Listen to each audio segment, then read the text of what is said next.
Hello, hello, hello.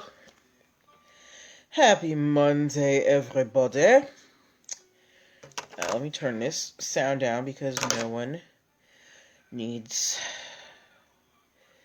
copyright claims against them. Hi, Mom and Dad. Hi, Joey. Hi to all my friends and family who support the show. Y'all know I appreciate y'all.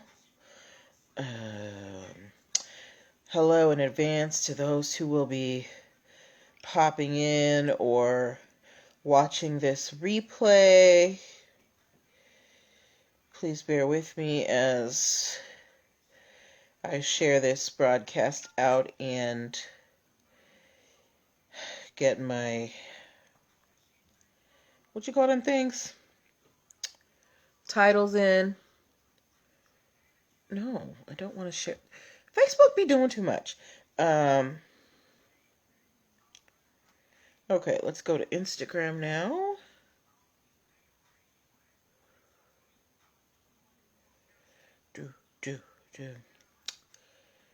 Let me go like this. Live.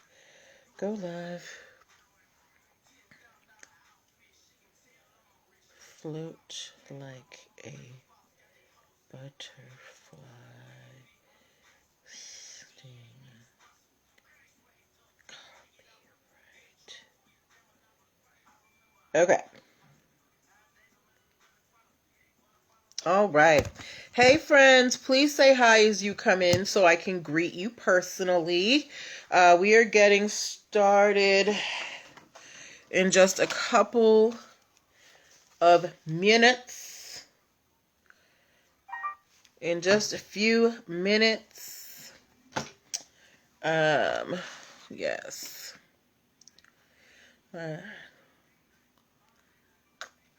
Everybody who ordered your mugs have gone out in the mail. Y'all saw me posted in my stories. When you do get your mugs, make sure to tag me. All right, tonight we have 3 stories. We've got one about the late great Muhammad Ali. We have an update on Netflix versus, well, a Tiger King update, and we have an interesting story from the world of wrestling. Okay. Also, actually, ain't nobody even watching right now. When y'all come on, I will get into more detail. But I know that people watch this on the replay, so I don't want it to just be dead air. Hey, y'all! Make sure you go to linktr.ee/nplconsultingfirm. Check out everything I'm doing. We're getting started in 2 minutes. Hello, hello, hello. Please say hi so I can greet you personally. Okay, we don't have any records. All right. Great. I got my water. Let me top this off before we start because I get thirsty during the show. All that talking. Funny thing is, I do a lot of talking on this show, but in real life, I'm a pretty quiet person. I know it's hard to imagine. But I am.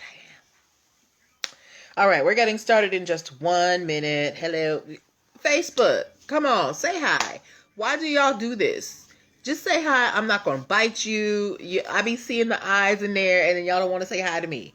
I feel like I'm in the movie Sliver. Okay. You know what? Okay.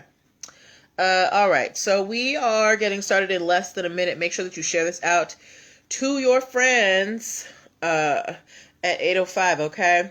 As you can see, my hair is braided. I washed it over this weekend, and I'm gonna get some waves. Hello, Rocks Tattoos. Hello.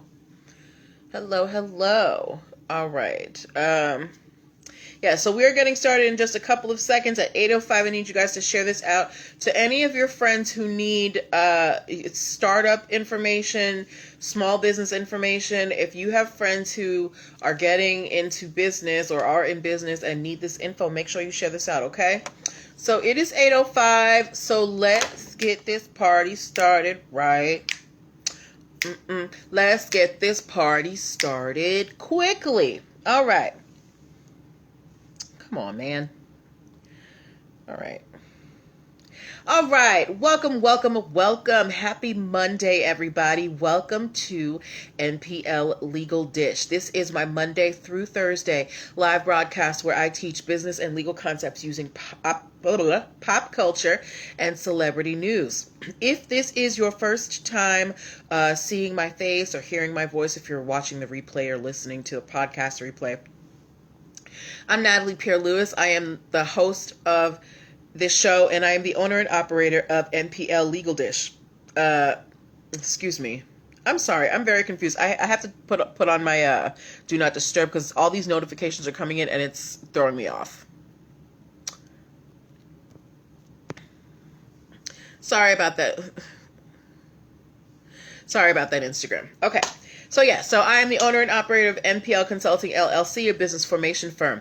What that means is I help people like yourself get your business paperwork together. So things like making sure you have your articles of incorporation, getting EIN numbers and DUNS numbers, making sure you have appropriate contracts so you don't get burned by clients and business partners, brand protection strategies, hiring policies so you don't get sued for discrimination. I help you do all of these things. If you're wondering why I'm qualified to help you do all of these things, I'm very happy that you asked. I'm a licensed attorney, have been one for 15 years and counting with a specialization in business formation. I've started multiple businesses for myself and others, both online and offline. I've had many careers in the realms of entrepreneurship, the law, education, hospitality, and administrative support. And most important, I am very passionate about making business and legal education as accessible to everyone as possible. Not everybody has the time, the money, or the desire to go to business school or to law school, but a lot of you have amazing business ideas. And if you're going to be successful in business, there are just some things that you're going to need to know. All right? So that is why I do what I do. So if you are thinking about starting a business, if you are in the startup phase of your business, or even if you've been in business for a little while and could use a little bit more structure and need some kind of legal guidance, I'm the person that you want to talk to. And how are you going to get in contact with me? The best way to get in contact with me is to go to linktr.ee/NPL Consulting Firm, linktr.ee/NPL Consulting Firm, linktr.ee/NPL Consulting Firm. There you can book a free 15-minute consultation if you are a first-time client. I also want to give a warning, friends. I'm going on Christmas break, so starting tomorrow, I won't be taking any more one-on-one coaching sessions, the hour-longs. I'm not doing that anymore. You can still book your discovery, your initial consultations, the 15-minute ones, and we will still have Talk to Me Tuesday. But from tomorrow until the beginning of January, there will be no more one-on-one, one-hour coaching sessions. And as well, this show is going to be taking a hiatus the week of Christmas, okay? But yeah. Linktree.ee/NPL Consulting Firm. You can book a free 15-minute consultation if you are a first-time client. You can also download the free Biz Launch cheat sheet that will help you choose and start your dream business in 7 days or less. You can also check out my series of video trainings on different aspects of business formation. I've got one on showing you how to get an EIN number. I got one showing you how to get a DUNS number. I got one showing you how to put together an operating agreement, which you need when you're going to open a business bank account. As well at Linktree.ee/NPL Consulting Firm, you can subscribe to the podcast and the YouTube channel so you can catch up on episodes if you can't join me live. So there's a lot of stuff going on at Linktree.ee/NPL Consulting Firm. And last but not least, at Linktree.ee/NPL Consulting Firm is where you can get your NPL Legal Dish merch, okay? Now, I only have 2 more of these cups left. So if you want your cup, you should get it today. We only have 2 left in stock right now. And then the t-shirts, we only have 6 t-shirts left in stock. Remember, they come in black, white, and navy blue. So if you want, your NPL Legal Dish merch before Christmas, please order it ASAP so I can get it out to you, all right? Because we are running low on supplies. You don't want to be left out, all right? But that's enough about what I do. Let's talk about the show and why we're here. The way that the show works is I pull stories from the news, stories from blog sites, stories that you guys send me, and we talk about them, okay? This is a discussion. I want your comments and your questions as long as they are respectful. It's more fun when we participate, okay? So I am going to ask you questions. I'm going to ask you to put some stuff in the boxes. So be prepared, all right? Okay, so without further ado, I'm trying to think, did I miss anything? No, I did not. Okay, so without further ado, let's get started on our stories, okay? So, if you know who Muhammad Ali is, please give me boxing gloves in the comments. If you know who Muhammad Ali is, please give me boxing gloves in the comments, okay? What time is it? Let me just make sure we're on time. All right. So, and if you have been living under a rock or, on Mars and you don't know who Muhammad Ali is one of the greatest boxers of all time. He was known for, his braggadocious style and his rhymes. His famous phrase was float like, hey, AP Jackson, thank you. His famous phrase was float like a butterfly, sting like a bee, right? And that's the inspiration for today's show title, Float Like a Butterfly, Sting Like a Copyright. Now, images of Muhammad Ali are very popular, but just because they're popular doesn't mean that anybody can use them, right? So why am I talking about Muhammad Ali? There are two photographers who are suing Walmart for copyright infringement. Two gentlemen, one by the name of Henry Haney and the other one who also happens to be a judge by the name of Judge Peter Roberts. They are suing Walmart for copyright infringement. They say that they took a picture of Muhammad Ali in the 1980s and they sold that picture as a poster. Now, I could not find a picture. I could not find an image of this poster that they had sold. But, I'm going to assume that they're telling the truth, right?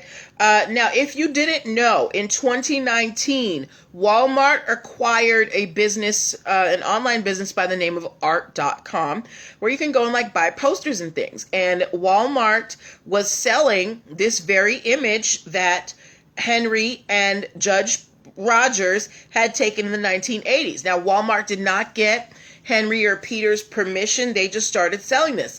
This reminds me of that story that we covered where Walmart was selling replicas of the rapper Lil Baby's symbol that he has on a chain, and they didn't realize that he had a trademark on it. Either way, anyway, so Henry and Peter are taking Walmart to court for copyright infringement. Now, we know that this picture was taken in the 80s, but remember, and rules were a little different there, but what are Henry and Peter going to need to pull up to kind of overcome, to prove to the court that they own these images, right? What is the first way that, because in order to sue Walmart, Henry and Peter have to prove to the court that they actually took this picture. So what are they going to need to give the court in order to prove to them that they do own the rights to this image that they say Walmart is infringing? What do they need? Ooh, AP Jackson. I'm going to pick on you tonight because, I don't know where everybody's at. So, girl, it's me and somebody else is here and they don't have their picture. So, girl, it's me and you. So, AP Jackson, what are Henry and Peter going to need to show the court to show that they actually have an interest in this picture?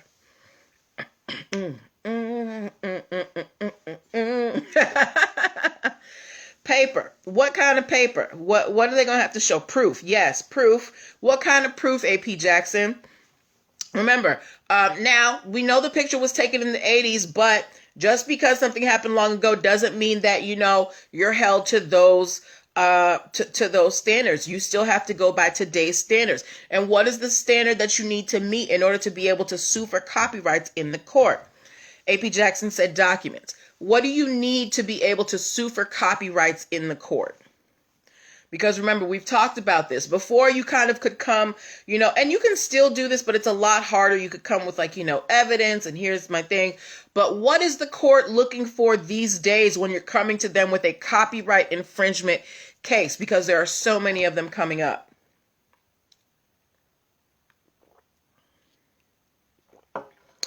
What will you need?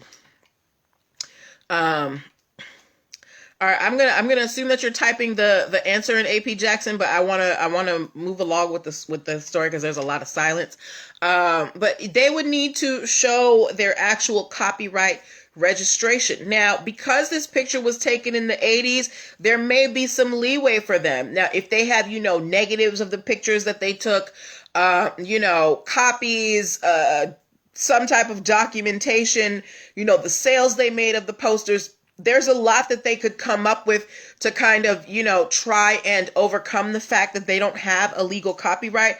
But just know that in this day and age, if you are going to try and sue for copyright infringement in a court of law in the United States, you need a federally registered copyright. They are not accepting copyright infringement lawsuits if you don't have an official copyright. Remember, we have covered a lot of stories of photographers who have tried to sue celebrities for, posting pictures that they took of them and putting it on their social media. A lot of these photographers have lost because they didn't have copyrights on those photos. Okay, so while yes, we know that Henry and Peter's picture was taken in the 80s, they are ideally they're going to need to come up with their copyright registration or come up with a whole heap of evidence showing that they were the ones who took that picture and made a poster out of it and all that stuff.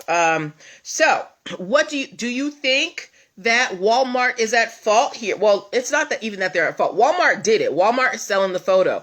But do you just think that Walmart didn't know or Walmart just didn't care? Do you think Walmart was being negligent or was Walmart, just an innocent bystander here? We thought this was a free picture.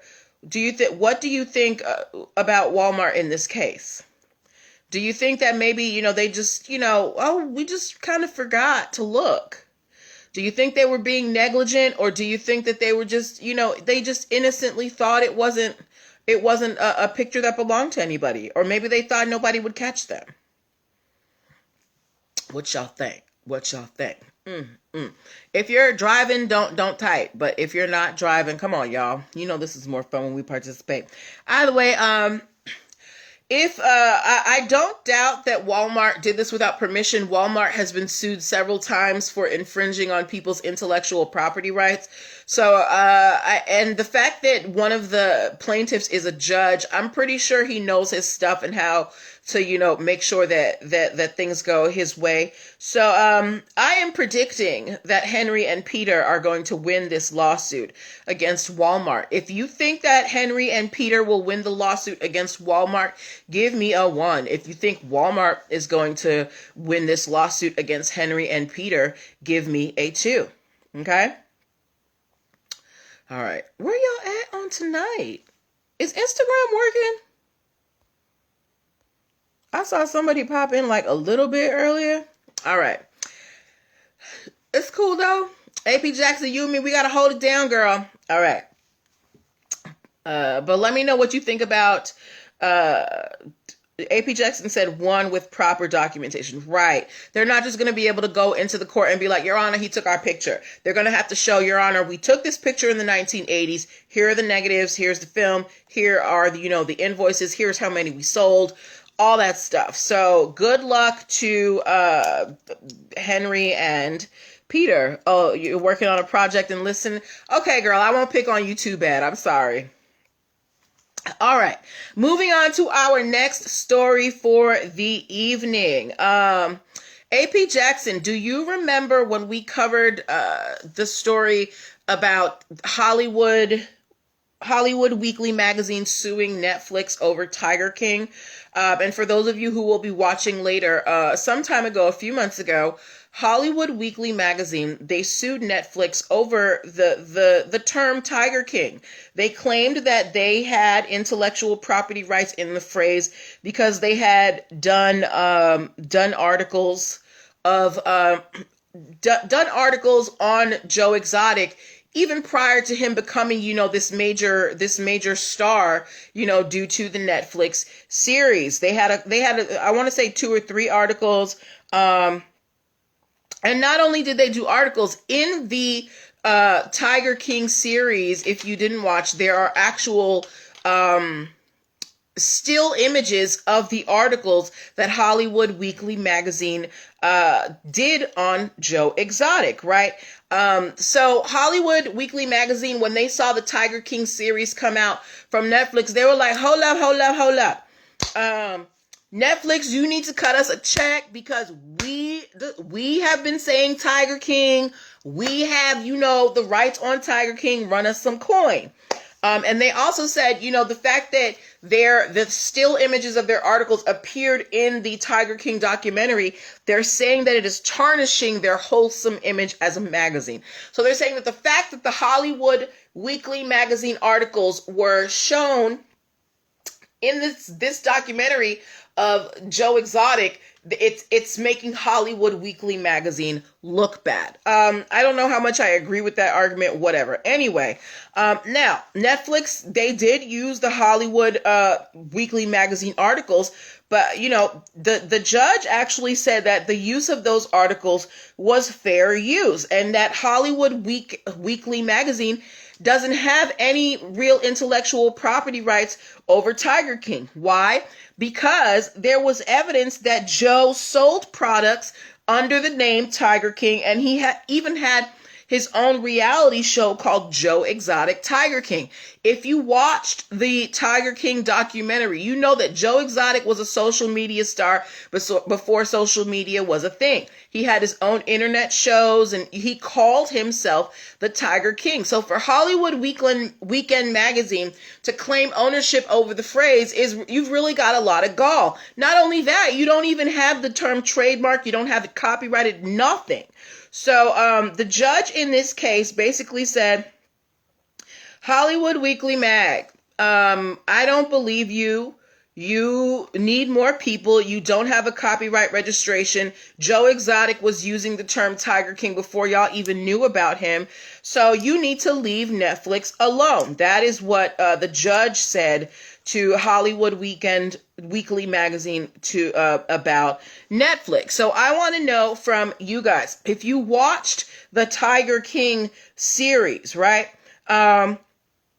Now, if you had a magazine and there's a series like Tiger King comes out because you've done an article on this weird guy, do you think that the streaming platform Netflix, do you think that just showing the still images of the Hollywood Weekly magazine articles, is that enough to tarnish the image of Hollywood Weekly magazine? Was Netflix trying to say, hey, there's a correlation between us and Hollywood Weekly magazine, or, Hollywood Weekly magazine and the stuff that Joe Exotic was doing? What do you think? What do you think about the argument that having the article stills in the series are tarnishing the wholesome image of Hollywood Weekly magazine? I personally think it's BS. You're a gossip magazine. You talk about what's in entertainment, and not to say that entertainment isn't important. There's whole networks dedicated to entertainment news, but it's not like your CNN or the BBC, right? Nobody's going to be like, ooh, Hollywood Weekly mag, you're in a Netflix documentary on Tiger King. So I think Hollywood Weekly mag, they were pushing a little hard here. AP Jackson said not tarnishing. Right. I don't think it is either. I think Hollywood Weekly mag was just trying to get a piece of that Tiger King pie because nobody realized how big Tiger King was going to get. On top of the fact, when Tiger King came out, we were at the very start of the quarantine, because a lot of y'all ain't been quarantining, at the very start of the quarantine. So people were just clamoring for, entertainment. They wanted something to watch. AP Jackson said, are they arguing because no one got permission to show their magazine? Yes, that's part of their argument. And the judge said, look, your magazine is out there for the public. It's fair use. You are allowed to use certain types of media as long as you're not trying to say, well, I did this. If you're saying, hey, we got this information from this source, from the Hollywood Weekly magazine, here's the source, that's fair use, as long as you're crediting people. But it's not like Netflix was saying, we wrote this article about Joe Exotic and we named him the Tiger King. They're saying, hey, there's this guy out here. His name is Joe Exotic. People have been talking about him for a while. As a matter of fact, here are some articles that were written by this one publication, right? So the argument that no one got permission, it is moot, or it doesn't matter, because the way that it was used in the documentary, it was fair use. Think about Saturday Night Live when they do their parodies of movies and commercials and things. Those are fair use. I do not know what that, I don't know what that emoji is, AP Jackson. It's too small and I got bad eyes, girl. Even with these glasses. Please let me know what that is. But yeah, so I think Hollywood Weekly magazine, they were doing a little much. I think they saw dollar signs when they saw how big Tiger King got, and they were just trying to get a piece of that Netflix pie. But the judge said, no, girl. Oh, it's a seat. You told him to have a seat. Okay. But yeah, the judge said, no, girl, you're essentially clout chasing. You're trying to get a check from Netflix because you didn't know that Tiger King was going to be all of this. So, good luck to Netflix. Okay. All right. Before we move on to our final story of the evening, how far are we getting? Okay. Before we get on to our final story of the evening, I want to remind you guys that you are watching NPL Legal Dish. This is my Monday through Thursday live broadcast where I teach business and legal concepts using pop culture and celebrity news. If you are in the startup phase of your business, or you've been in business for a while and you need some more structure, or you have a business idea and you literally just don't even know where to start at point one, you want to talk to me. Go to linktr.ee/nplconsultingfirm and book your discovery call today. All right? And as well, make sure that you get your NPL Legal Dish merch, your lovely mugs, your t-shirts. We have them in white, black, and navy blue, AAA. And it has the show logo on the side. Okay. All right. Let me get a sip of water before we move on to the last story of the evening.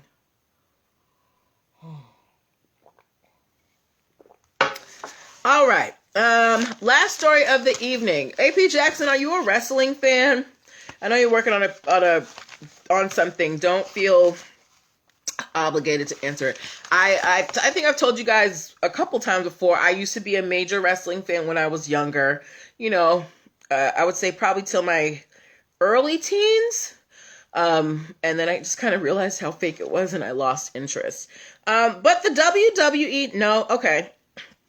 But wrestling is still a very popular sport amongst people, an American audience especially. And, people get attached to the characters. I remember my favorite characters when I was a wrestling fan. I liked The Rock. I liked Undertaker. There was Macho Randy Man Savage. There was Rikishi. There was... Yeah, those are the ones that stick out to me. All right. But, and the WWE, they're always coming out with new, quote unquote characters for the athletes who participate in this sport. And not only, coming up with names, WWE has a habit of trademarking character names for, the different characters that participate within the WWE.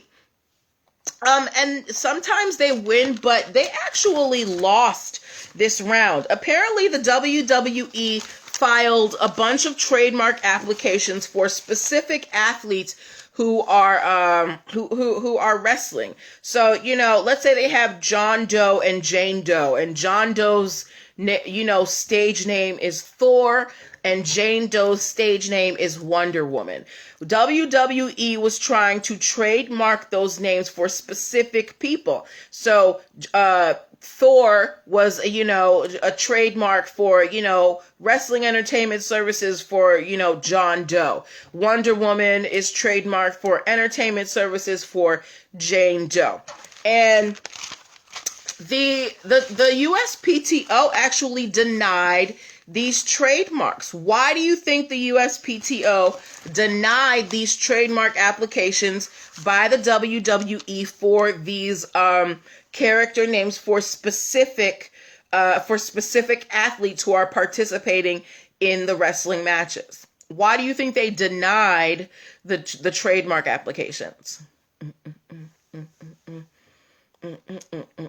I've given you some clues in the way that I phrased the question. They're trying to trademark names for specific people within the WWE, not just the characters, but specific people. So it's like if I was in the WWE, they say, I'm trademarking Wonder Woman so Natalie can use the name Wonder Woman in the ring. AP Jackson said, good, the wrestlers should own those names. Well, why do you think the USPTO denied the applications, though?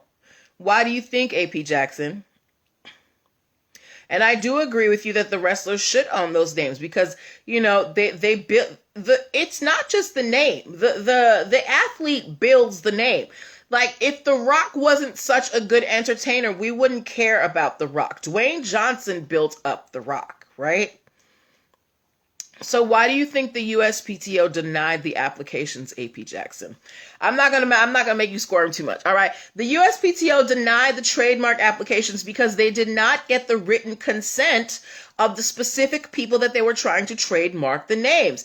It's like, again, let's take my Wonder Woman scenario. If I was a WWE wrestler and the WWE was trying to trademark the name Wonder Woman for me so I could fight in the ring, the USPTO said, wait, did you even get Natalie's permission to trademark this name for her? And for the ones that were rejected by the USPTO, they did not get permission. On top of that, some of the trademark applications had opposition because the players themselves had filed trademark applications for their stage names. So the WWE, they need to really rethink their trademarking policy.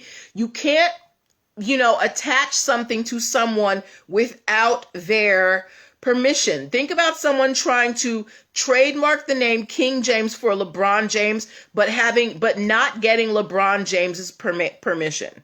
If they were saying, hey, I want to trademark King James for LeBron James merchandise, but they don't get LeBron James say so, they don't get his signature, you're not going to be able to do that. If you are basing your trademark on a specific person, a specific living person who I can see, who I can touch, who I can talk to, you need to get their permission. All right. So the WWE has to go back to the drawing board, but I see this coming to a head, right? Because the WWE, everybody is getting into their intellectual property. I don't think people were so into it back in the day, but now these days people are really into their intellectual property. So I see they're coming soon, a big butting heads between these wrestling federations and the players, because the players want more ownership over their characters, over their names and things like that. They're not just, they're not just happy with just the check, and the fame. They want the intellectual property. They want that residual income. So, I think there are going to be some changes coming within the wrestling world, at least as it comes to intellectual property. Okay. All right. So okay. So those were the stories that I had for you tonight. AP Jackson, thanks for holding it down, girl. You a real one. For everybody who's going to be watching later, thank you so much for watching the replay. Make sure that you go to linktr.ee/nplconsultingfirm to check out everything that's going on with me. Remember, we are going on a hiatus from tomorrow to early January, so I'll still be taking discovery calls and Talk to Me Tuesdays, but there will not be any more one-on-one coaching sessions for the rest of 2020. Go get your NPL Legal Dish merch. We've only got 2 more cups and 6 more t-shirts. Yeah. Oh, shoot. Yes! I forgot to talk about that. Thank you, AP Jackson. Okay, so we're going to stay on a little bit longer. Remember, I talked about that story with, Trista. Remember I talked about that story with Bob Dylan and Stevie Nicks. They sold their catalogs, right? Lil Wayne just did the same thing for $100 million. I told y'all, these artists, they can't make money from touring, so they're selling their catalog so they can make money. Now, for someone like Bob Dylan or Stevie Nicks, I understand that because, they're up there in age. Bob Dylan is in his 70s. I'm not sure how old Stevie Nicks is, but I know she's at least in her 50s or 60s, right? So for them, Bob Dylan, I don't think he's going to be able to spend $300 million before the Lord calls him home. I don't know what he does with his money. And Stevie Nicks, $80 million, that's a pretty penny, right? But Lil Wayne, at $100 million, plus you have these racks of kids, right? Do you think that selling his catalog for $100 million was a smart move? That's what I'm hearing. Everybody's, doubting whether that was a smart move, right?